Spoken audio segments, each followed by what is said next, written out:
tell me why Bitcoin is better than gold, and I'm explaining to him about inflation, and he's looking at me like, and he actually said it to me. He goes, but there's supposed to be inflation. That's normal.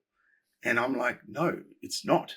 It's stealing your time and your energy. That is not normal. Printing money and inflating the money supply, the M1 money is not normal. I mean, Australia, from 1975 to 1990, there was $43 billion of money added, right? And from 1990 to 2016, there's been $700 billion added into the economy, right?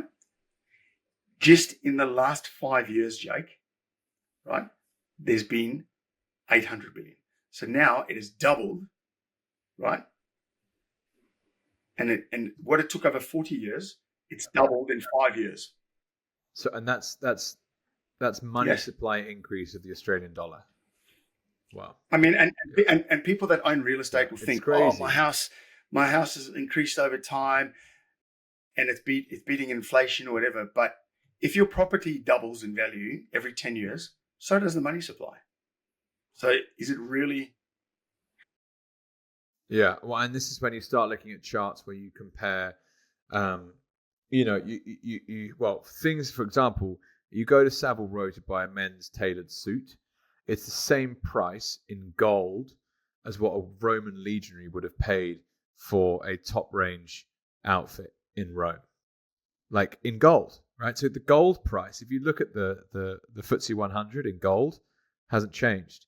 You look at the M2 money supply alterations against the S&P 500, it actually has gone down. And it's like, so you're measuring everything in this price or in this unit, that it's just so nefarious because everyone thinks they're getting rich, but they're not. And the real estate's one of the hardest ones. I honestly, I've been looking around where we are now, buying a piece of real estate, and just cannot make sense. So Australia's money supply reached an all-time high in March 2020. Go figure. Okay. Right now, this week, Australia has just broken its all-time high in the money supply. So now it is a new all-time high with no roof. Wow. Yeah, with God knows how much they'll print. The other thing about Australia that I researched at one point was how often they've changed the CPI in terms of how they calculate it. So it went through a phase at one point. I saw, like, this is 2005 to 2018 or something. It changed every year.